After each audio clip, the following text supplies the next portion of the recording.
Good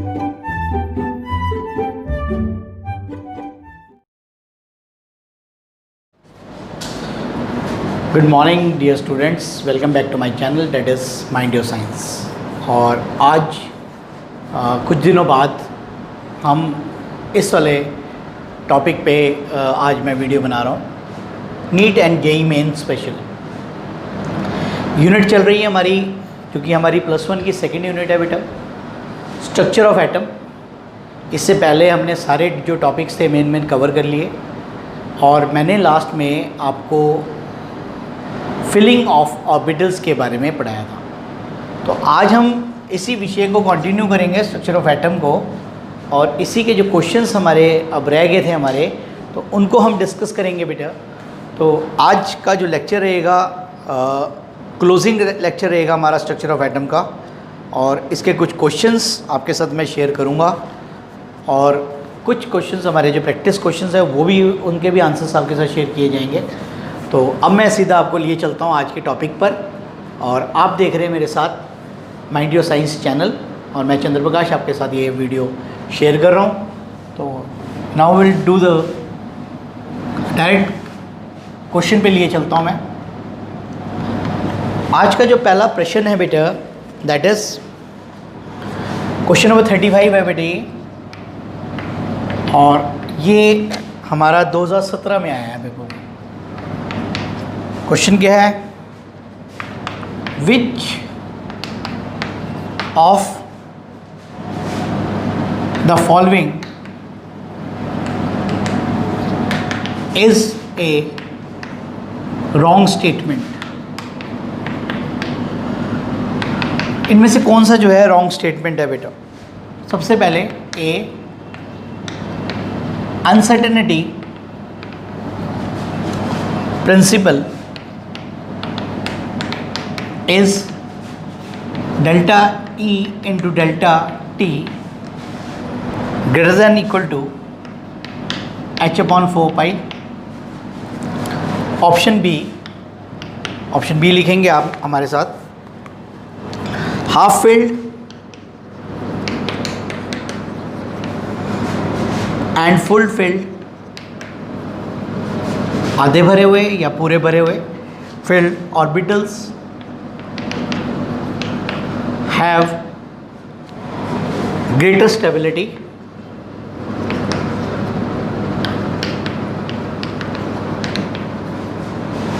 due to the greater exchange energy and greater symmetry and greater symmetry and more balanced arrangement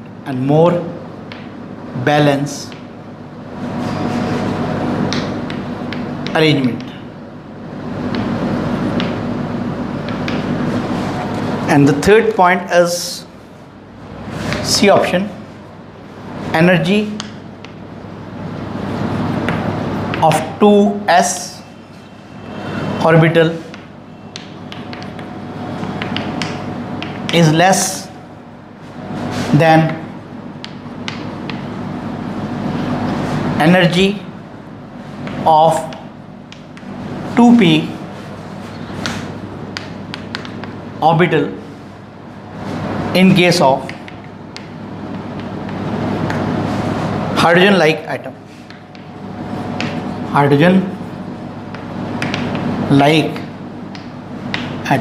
and the D option is de Broglie.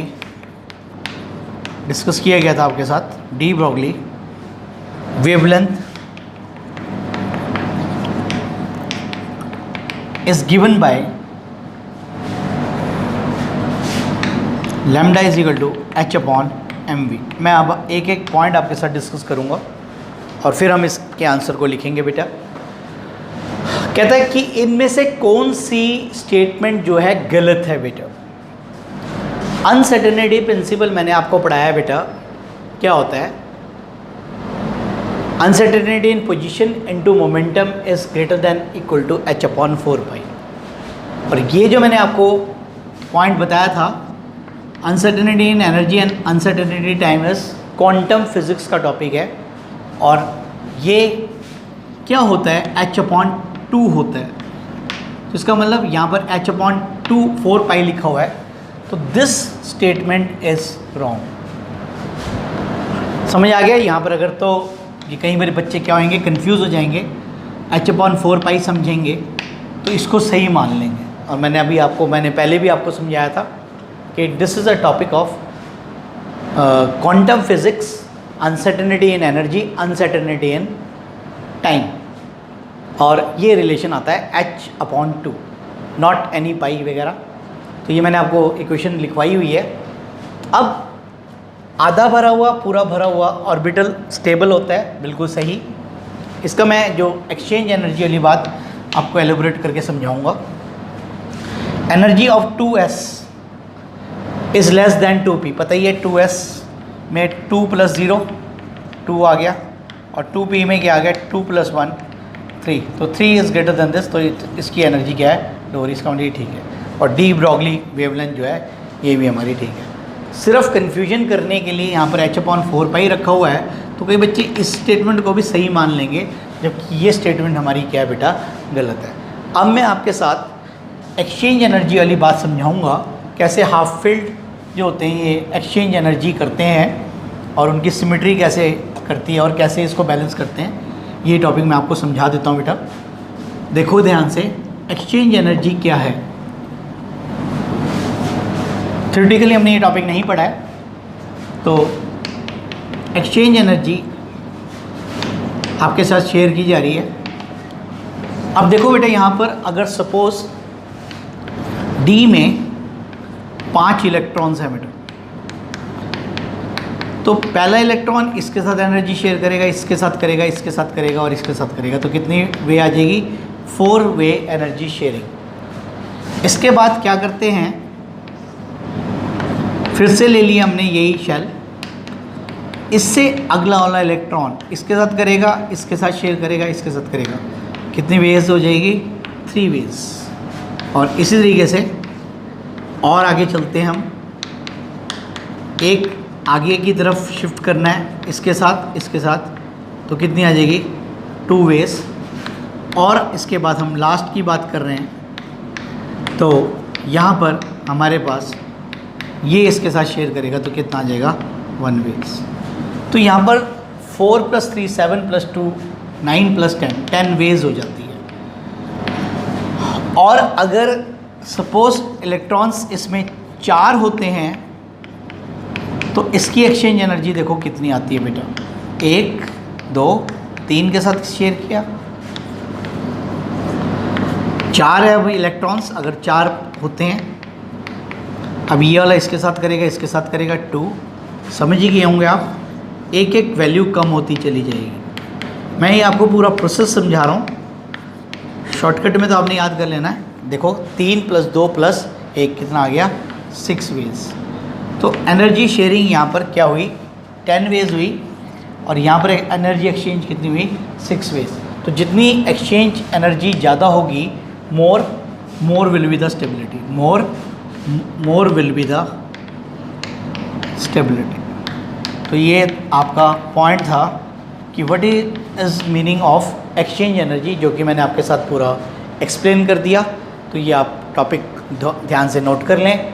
तो ये हमने वैसे topic filling के अंदर है ये, तो ये हमने वैसे नहीं पढ़ा, तो मैंने ये आपको वैसे समझा दिया, क्वेश्चन आया हुआ था, तो ये पता होना चाहिए आपको, ईच एंड एवरीथिंग आपको पता होना चाहिए। बाकी जो पॉइंट्स हैं वो आपके क्लियर हैं, वो मैंने आपके साथ समझा दिए। Now write down the question number 36। बिल्कुल आसान सा सवाल है, 2018 में आया है, लेटेस्ट क्वेश्चन आया है, बहुत ही आसान। क्या है ये, अभी आपके सामने आएगा स्क्रीन के ऊपर। मैग्नीशियम, मैग्नीशियम पता ही है आपको, अल्कलाइन अर्थ मेटल है, रिएक्ट्स विथ एन एलिमेंट जिसका नाम इसने रख दिया X, to form an ionic compound. एक आयनिक कंपाउंड बन रहा है। आयनिक कंपाउंड समझते हैं क्या है, जिसके अंदर ट्रांसफ़र ऑफ इलेक्ट्रॉन्स होता है, उसे हम क्या बोलते हैं, ionic compound. If ground state electronic configuration EC of X is equal to क्या दिया हुआ है 1s2 2s2 2p3, ये इसकी ग्राउंड स्टेट कॉन्फ़िगरेशन दिया है। तो कहता है simplest formula of this compound क्या होगा is option are A Mg2x3 Mgx2 C Mg2x and D Mg3x2। तो अब ये कैसे सॉल्व होगा ये मैं आपके साथ डिस्कस करने लग रहा हूँ। मैग्नीशियम बेटा ये पता होना चाहिए, जैसा मैंने बताया इसके ऊपर चार्ज कितना है +2, ठीक है। और जो दूसरा एलिमेंट दिया हुआ है ये X है, इसके आउटर शेल में इलेक्ट्रॉन्स कितने हैं देखो ध्यान से, 2 + 3 कितने हैं 5। ऑक्टेट पूरा करने के लिए इसको कितने इलेक्ट्रॉन चाहिए 3 चाहिए, तो इसका मतलब X के ऊपर चार्ज कितना है -3, 3 चाहिए बोला है ना मैंने, तो ये क्या आ गया माइनस।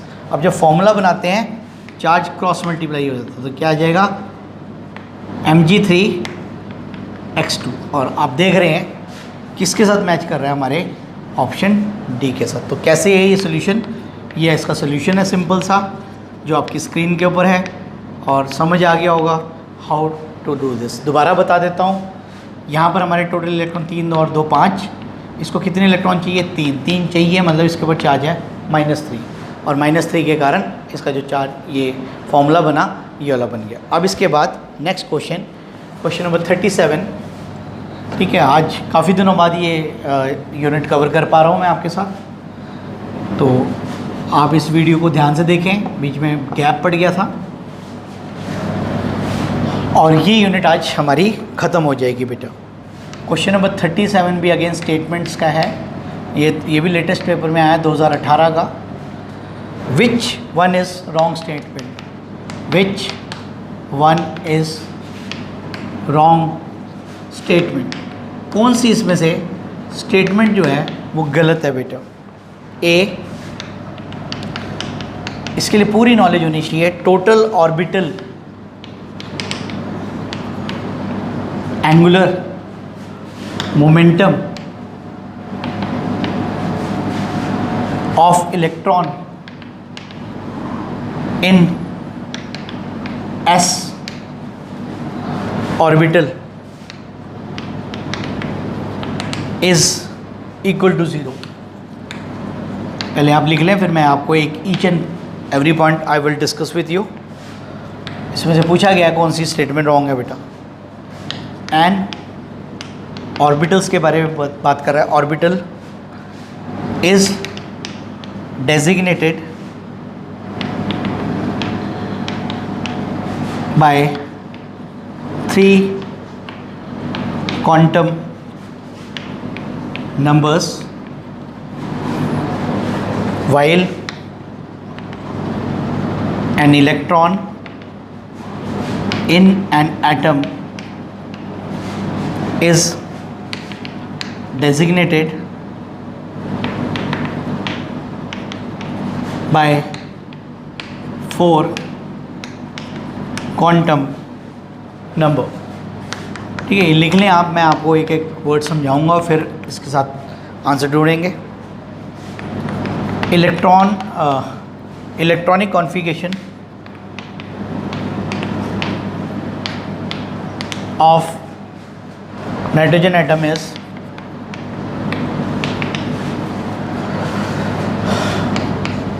वन एस में 2 इलेक्ट्रॉन्स, 2s में भी 2 इलेक्ट्रॉन्स, और 2p में 3 इलेक्ट्रॉन्स लाइक दिस। और फोर्थ डी ऑप्शन बेटा, value of m is magnetic quantum number for dz square is equal to 0। अब हम एक एक पॉइंट को डिस्कस करेंगे बच्चों और फिर इसका आंसर छाटेंगे। कहता है total orbital angular moment of electron is equal to 0। तो एस की जो वैल्यू होती है बेटा वो क्या होती है, एंगुलर मोमेंटम की मैग्नेटिक क्वांटम नंबर की वैल्यू क्या होती है, 0 होती है। क्यों? क्योंकि इसके अंदर जो एल की वैल्यू है वो क्या है, 0 है। तो एम की वैल्यू क्या आ जाएगी बेटा, 0 आ जाएगी। तो इसका मतलब ये स्टेटमेंट तो ठीक है।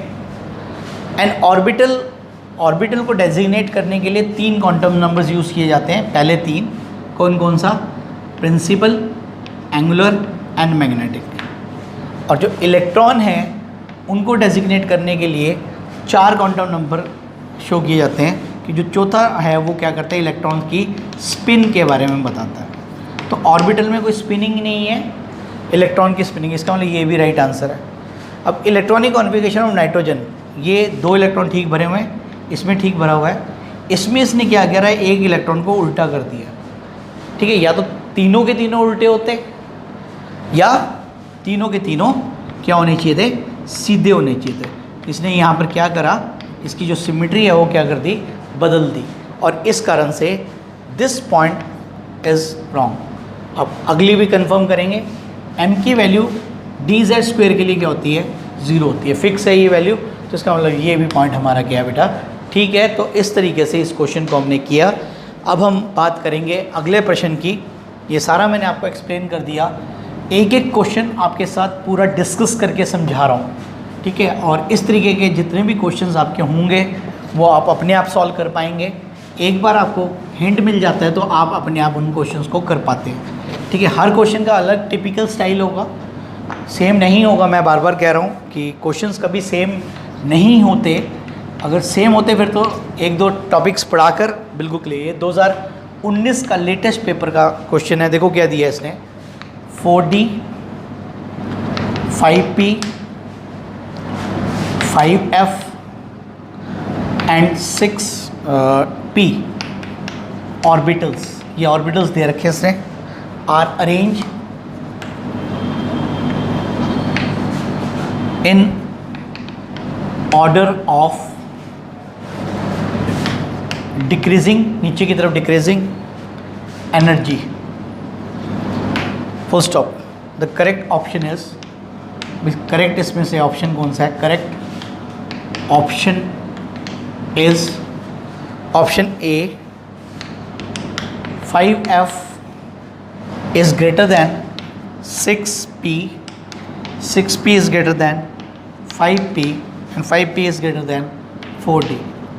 Option B, 6P is greater than 5F greater than 5P greater than 4D. इसके बाद है बेटा C option, 6P is greater than 5F 4D and then 5P. और D option is बेटा 5F is greater than 6P, 6P is greater than 4D, 4D is greater than 5P बेटा। अब इस solve को कैसे हम आंसर में convert करेंगे बेटा, कुछ नहीं करना है, आपने इनकी एनर्जीज कैलकुलेट कर लेनी है। कौन सा रूल लगाओगे बेटा, N+L रूल। तो बेटा 4D, ठीक है, 4D आपको एक और टेबल याद होना चाहिए, L की वैल्यू 0S, L की वैल्यू 1P, L की वैल्यू 2D, L की वैल्यू 3F। इसका मतलब D आया है बेटा 4 + 2 कितना आ गया, 6, इसकी वैल्यू 6 आ गई बेटा।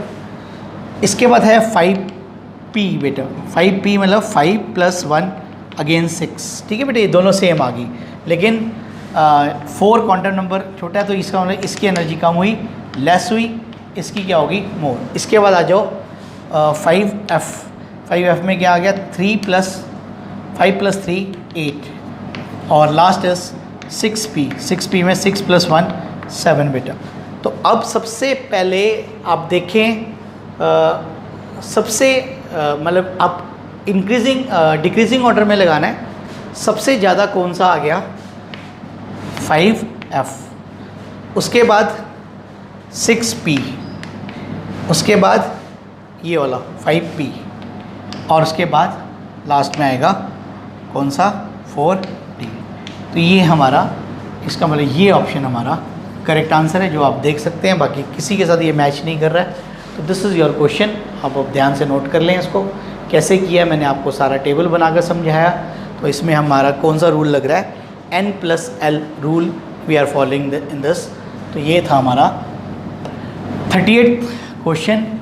कैसा था ये क्वेश्चन, आपको क्लियर हो गया होगा। और इस तरीके के जितने भी क्वेश्चंस आएंगे तो आपने कैसे सॉल्व करना है ये भी आपको मैंने समझा दिया बेटा।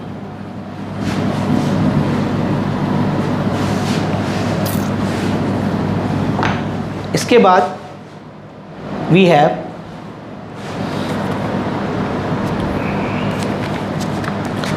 अब हमारे पास we have the practice questions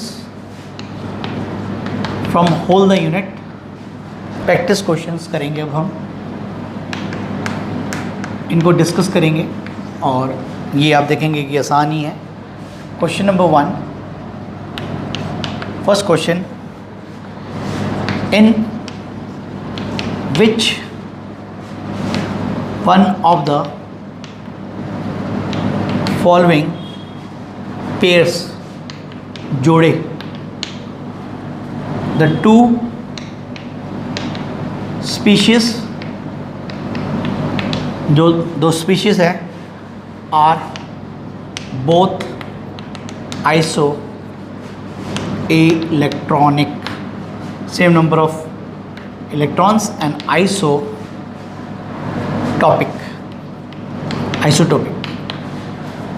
और इसमें हमारे पास है option A 40 calcium +2 and aluminium का भी 40, सॉरी आर्गॉन 40। एटॉमिक नंबर आपको इसके पता होने चाहिए। B option is 39 potassium positive. आपको इसमें से इलेक्ट्रॉन्स निकालने होंगे और इनके एटॉमिक नंबर्स देखने होंगे। C option is 24 Mg+2 and 25 Mg। इसके बाद हमारे Mg+2 है यहाँ पर बेटा। Option D sodium 23 and sodium +1 24। और इसमें देखें बेटा लास्ट इज 5 ऑप्शन है, कर्नाटका में आया हुआ है पेपर। 56 3 and Rn+2 57। तो जब आप इसको कैलकुलेट करोगे, क्या क्या कैलकुलेट करना है, तो आपका जो आंसर आएगा वो भी आएगा। आइसो इलेक्ट्रॉनिक का मतलब है सेम नंबर ऑफ इलेक्ट्रॉन, और आइसोटॉपिक का मतलब क्या है, same atomic number different atomic mass. तो ये चेक करते हुए हर एक का, तो ये क्वेश्चन आपका सॉल्व होगा। This is your first answer question, जिसका मैंने आपको सोल्यूशन बता दिया। इसको आपने ध्यान से देखकर करना है। अब इसके बाद अगला देखें, नेक्स्ट क्वेश्चन है हमारा प्रैक्टिस का। ये खुद करने है, बैठ के आपने सॉल्व करना है इसको। It is your today's homework. You do these questions. अगर फिर भी कोई डाउट आता है, तो किसी प्रकार की कोई गलती लगती है, तो you can discuss with me. Question number 2 2013 में आया है ये। The value H is equal to 6.63 into 10⁻34 joule second. मालूम ही आपको ये प्लैंक कांस्टेंट की वैल्यू है। और v दिया हुआ है वेलोसिटी 3 इंटू 10⁻17 नैनोमीटर में है बेटा। ये नैनोमीटर पर second. Which value is closest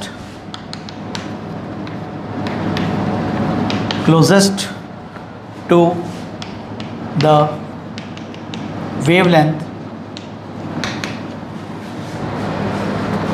in nanometre, nanometre में ही निकालना है आंसर, इसको कन्वर्ट करना पड़ेगा आपको, of a quantum of light, quantum of light with frequency, with a frequency कितनी है, ऑफ 6 × 10⁻15 सेकेंड इनवर्स। तो लैम्डा निकालना है बेटा, इसको आपने कर लेना है। और options are A options, answer बता दिया जाएगा आपको इसको सॉल्व करके चेक करना है कि आपका आंसर सही आ रहा है या नहीं। 50 D is 75 and right answer is 50। अब आपको इसमें से लैम्डा निकालना है। लैम्डा पता ही है H/, क्या होता है, MV। ठीक है, ये आपने करना है। इसके बाद अगला क्वेश्चन लिखें, question number 3, 2011, the frequency of light, the frequency of light emitted, numericals हैं पूरे के पूरे, फॉर द ट्रांजिशन मतलब movement, transition N4 to N2 करवाए हुए हैं क्वेश्चन, N² वाले, ऑफ हीलियम है बेटा, helium +1 sorry, is equal to the transition in hydrogen atom की transition corresponding to which, corresponding to which of the following, तो ये भी स्पेक्ट्रम का क्वेश्चन है बेटा, ये भी आपको मैंने करवाया हुआ है। इसको भी आपने फाइंड आउट करके इसको करना है, कैलकुलेट करना है और आंसर चेक करके बताना है कि आपके ठीक आ रहे हैं या नहीं आ रहे, तो तभी लगेगा कि आपको जो मेरा पढ़ाया हुआ चैप्टर है वो समझ आया है या नहीं आया। A = N3 to N = 1, B option is N2 = 2 to N = 1, option C is N = 3 to N = 2 and option D is equal to N = 4 to N = 3। तो ये इसका राइट आंसर है बेटा, मैं आपको राइट आंसर्स बता रहा हूँ, करने आपने अपने आप हैं बेटा। क्वेश्चन नंबर 4 पे चलते हैं अब हम। तो ये काफ़ी दिनों से वीडियो मेरी रह रही थी बेटा, ये कर नहीं पा रहा था मैं आपके साथ। द वेवलेंथ, ये सब क्वेश्चंस आज बैठ के करना है। वेव नंबर, फ्रीक्वेंसी बार जिसे बोलते हैं, wave number of the spectral line in the emission spectrum of hydrogen का एमिशन स्पेक्ट्रम आपको पढ़ाया हुआ है, जिसके अंदर 5 सीरीज होती है, will be equal to 8/9 times, 8/9 times the Rydberg constant. Formula लिखवाया था बेटा रिडबर्ग कांस्टेंट का, Rydberg's constant if the electron jumps from, कौन से शेल में से। ठीक है, ये भी आपको मैथमेटिकली न्यूमेरिकल कैलकुलेट करना पड़ेगा, फाइंड आउट करना पड़ेगा, ये भी थोड़ा सा लेंथी न्यूमेरिकल्स हैं। ठीक है, इनको ध्यान से करना है। इलेक्ट्रॉन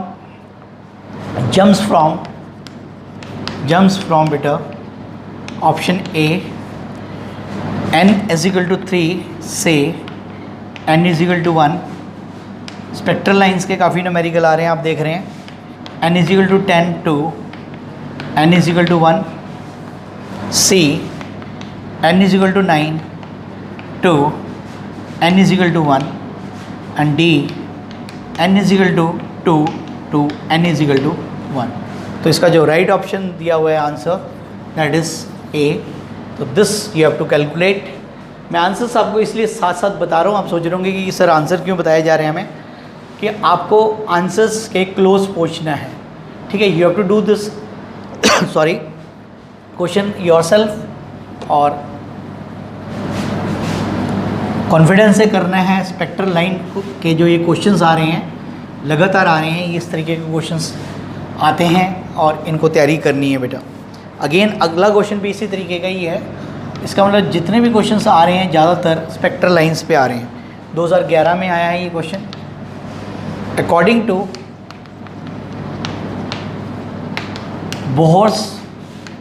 बोहर्स कॉन्सेप्ट भी पूरा पढ़ाया हुआ है, theory which of the following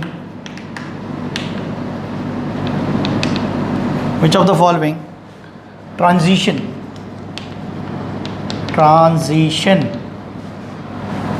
in hydrogen के अंदर जो होती है transition atom will give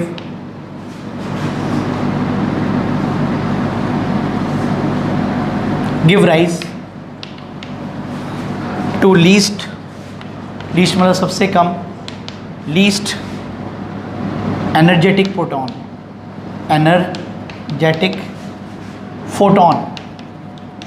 photon आपको पता है लाइट को कहते हैं। ए सबसे लीस्ट एनर्जेटिक इसमें आएगा रिलेशन वेवलेंथ के साथ n6 to n is equal to 1। इसके बाद n5 to n is equal to 4। Then least किस में आएगा n is equal to 6 to n is equal to 5। Series आपको पता ही है, Balmer series, Paschen series, Lyman series. n is equal to 5 to n is equal to 3। And the right answer is जब electron 6 से 5 में गिरता है तो लीस्ट एनर्जेटिक होता है। तो ये आपने क्वेश्चंस के सॉल्व करने हैं, ये आपका क्वेश्चन है। इसके बाद अगला प्रश्न भी आपको मैंने करवाया हुआ है, you have to again solve this, find out the value, formula सिखाया हुआ है। अगला क्वेश्चन देखिए आपकी स्क्रीन के ऊपर है बेटा, क्वेश्चन नंबर 6 आज का प्रैक्टिस क्वेश्चन, दैट इज़ 2015 में आया है। ये सारे मैंने पेपर्स पूरे आपको सॉल्व करवा दिए।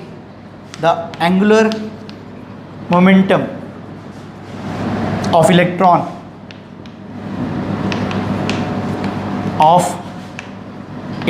बेटा इन डी में पूछ रहा है, डी में बेटा ऑर्बिटल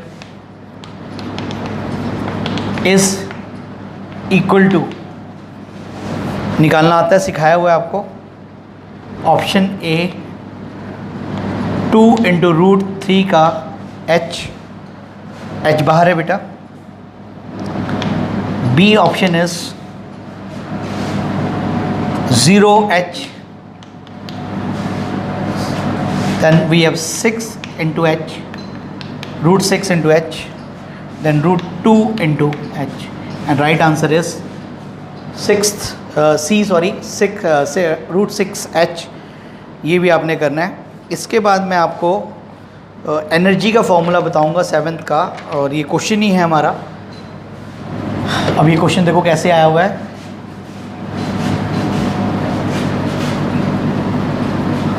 जैसा जैसा आपको मैंने बिल्कुल पढ़ाया वैसे वैसे ही टॉपिक्स के क्वेश्चंस आए हुए हैं, और ये भी क्वेश्चन मैंने टॉपिक आपको पढ़ाया हुआ है, उसी का ही क्वेश्चन है। देखो ध्यान से, जे मेंस में आया था 2013 का क्वेश्चन है ये। लगभग क्वेश्चनों के स्टैंडर्ड सेम रहते हैं। Energy of an electron is given by E is equal to, formula दिया हुआ बेटा, पढ़ाया हुआ है आपको, -2.178, माइनस की सिग्निफिकेंस बताई थी, इंटू 10⁻18 माइनस का, और z²/n², और ये एनर्जी है तो क्या आंसर जूल्स बेटा। आगे कहता है wavelength of light required to excite the electron को एक्साइट करने के लिए इलेक्ट्रॉन इन हाइड्रोजन एटम के अंदर फ्रॉम लेवल कहाँ से, level 1 to level 2 will be, ठीक है। आपको पता लग गया n की वैल्यू 1 आ गई, n2 की वैल्यू क्या आ गई 2, पुट करना है आपने। और ऑप्शंस क्या दिया हुआ है बेटा, राइट ऑन द ऑप्शंस। ये सारे क्वेश्चंस आपको मैंने कराए हुए हैं, ये आपने बैठ के करने हैं आज, तो आपका ये पूरी की पूरी यूनिट क्लियर हो जाएगी। फॉर्मूला दिया हुआ है, इसमें आपने पुट करना है।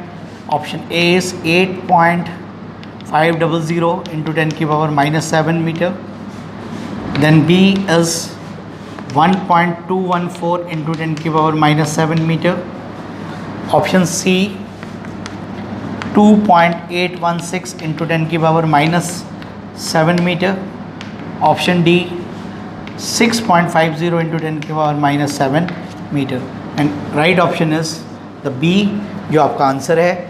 ये आपने इस तरीके से करना है। Now go to the question number 8th, it is 2009 में आया हुआ है बेटा। For principal quantum number n की वैल्यू 4 दी हुई बेटा, the total number of orbital. देखो बेटा ऑर्बिटल्स पूछ रहा है, फिर से वही पुराना ट्रिकी क्वेश्चन। ऑर्बिटल्स आपको पता ही है कैसे निकालते हैं। Having l is equal to 3 is, l की वैल्यू 3 दी हुई है बेटा। अभी बताऊंगा ये कैसे करना है आपने सॉल्व, वैसे आंसर समझ आ जाएगा आपको। आपने अगर पूरी यूनिट को ध्यान से मेरे एक लेक्चर्स को पढ़ा है तो ये सारे क्वेश्चंस आपके निकल जाएंगे। Option A is 3, option B is 7, option C is 5 and option D is 9।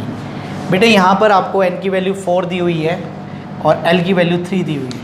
तो l की वैल्यू 3 अभी आपको बताया मैंने कौन सा होता है, f सबशेल, और f सबशेल के अंदर ऑर्बिटल्स कितने हैं, ठीक है। वैसे ही पता ही है अपने को कितने होते हैं, 1 2 3 4 5 6 और 7। कैसे पता लगता है, m की वैल्यू 2l+1, तो 2 × 3 + 1 दैट इज इक्वल टू 7। तो राइट आंसर इज 7। वैसे भी आपको जनरल भी पता है, f के अंदर 1 2 3 4 5 6 7 शेल होते हैं बेटा, ऑर्बिटल सॉरी, शेल के अंदर 7 शेल्स ऑर्बिटल्स। तो ये आपने कैसे निकाला, बाकी फॉर्मूला है, तो इस फॉर्मूले से आपने इसको कैलकुलेट करना है बेटा। तो ये था हमारा क्वेश्चन। तो सिंपल आता है बिल्कुल, थोड़ी सी ट्रिक्स होती हैं, ध्यान से करने होते हैं। इलेक्ट्रॉन पूछ लेता तो इसका 2 आंसर आना था कि भाई इलेक्ट्रॉन कितने रह सकते हैं, तो 2 ही आते। 9th क्वेश्चन है, ये 2013 में आया है। क्या प्रश्न है, what is the maximum number of electrons that can be associated, भाई जुड़ सकता है, associated with the following set of quantum number, set of quantum number। तो क्या है बेटा, इसमें क्या दिया हुआ है, n की वैल्यू 3 दे रखी है, l की वैल्यू 1 दे रखी है और m की वैल्यू क्या दे रखी है, -1 बेटा। तो जैसा कि ये मैंने पहले ही बताया, ट्रिकी क्वेश्चंस होते हैं। 10 आंसर बी, अभी मैं जिसके बारे में जिक्र ही कर रहा था अपने लेक्चर में, 4 एंड डी इज़ 2। तो क्या दिया हुआ बेटा, मैक्सिमम नंबर ऑफ इलेक्ट्रॉन्स पूछ रहा है, फिर से वही बात कर रहा है। और यहाँ पर आप देखो ये 3p में हो गया, लेकिन यहाँ पर एक ही ऑर्बिटल की बात कर रहे हैं, इसका आंसर क्या आएगा, 2 आएगा, क्योंकि एक ऑर्बिटल में मैक्सिमम इलेक्ट्रॉन कितने रह सकते हैं, 2। तो तो कई बच्चे क्या करेंगे, P समझकर इसका आंसर क्या पुट कर देंगे 6 नहीं है।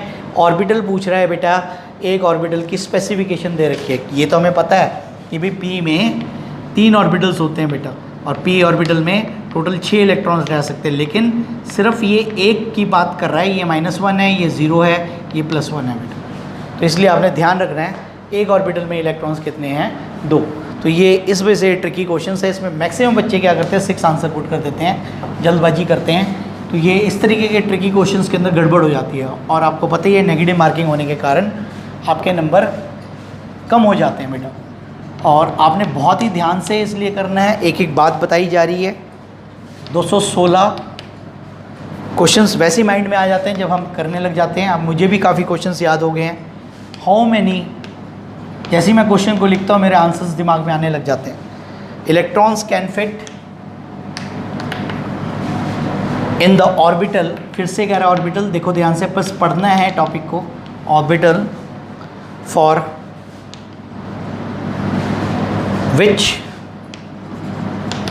n = 3, n की वैल्यू 3 दे रखी है और l की वैल्यू क्या दे रखी है 1। अब ये ऑर्बिटल पूछ रहा है और l की वैल्यू यहाँ पर क्या दी है इसने हमारी, how many electron can fit in an orbital for n की वैल्यू 3, l की वैल्यू 1। तो इसके ऑप्शंस देखो बेटा क्या दिया हुआ है, 2, option B 6, option D 10 and option D 14। अब ये ध्यान देने वाली बात है, इसमें और इसमें आप फ़र्क देख रहे हो, क्या दिया हुआ है बेटा, थोड़ा सा फ़र्क कर दिया जानबूझ के। इसमें अब इसने पी शेल की बात की है बेटा, अगेन ट्रिकी क्वेश्चन है, तो सब शेल की बात कर रहे हैं, आगे क्वांटम नंबर नहीं पूछे। Can fit in the orbital, तो पी सब शेल की पूरी बात कर रहा है, पी आ रहा है क्योंकि एल की वैल्यू क्या है पी, तो ये पी है बेटा। पी में टोटल इलेक्ट्रॉन्स कितने आएंगे, सारे कुल मिलाकर कितने आएंगे बेटा, 6 आएगा। तो इसका राइट आंसर अगेन या 2 नहीं करना है, क्या करना है 6 करना है बेटा। तो ये ध्यान से करने वाले क्वेश्चंस हैं, इसके अंदर ये ट्रिक्स यूज़ कर रहा है। ये 2016 में आया था बेटा, अब 2017 का क्वेश्चन देखें, लास्ट क्वेश्चन है ये आज का। द फॉलोइंग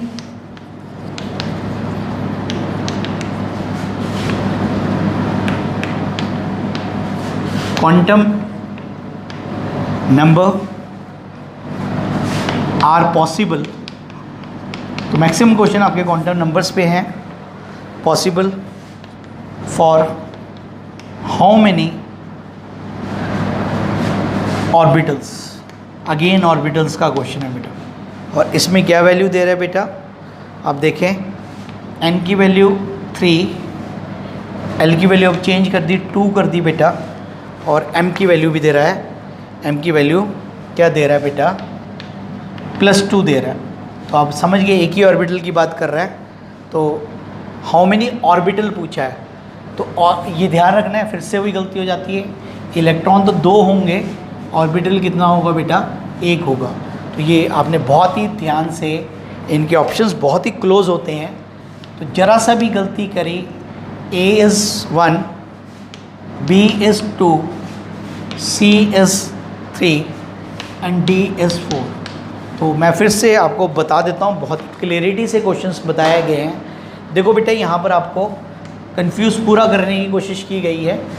n की वैल्यू 2 आ गई है, इसका मतलब d सब शेल की बात कर रहा है, लेकिन d सब शेल के अंदर हमें तो मालूम है 5 ऑर्बिटल्स हैं, लेकिन यहाँ स्पेसिफिक कर रहा है, कौन सा कर रहा है, ये 0, ये -1, ये -2, ये +1, ये +2। तो ऑर्बिटल कितना हुआ, 1 हुआ, तो इसका आंसर क्या आएगा, 1 आएगा। अगर इलेक्ट्रॉन पूछता तो आंसर क्या आता बेटा, 2 आता, लेकिन अभी हमारा आंसर क्या है, ऑर्बिटल पूछा है, 1 आएगा। तो ये थी पूरी की पूरी यूनिट हमारी स्ट्रक्चर ऑफ एटम की, जो मैंने आपके साथ डिस्कस की।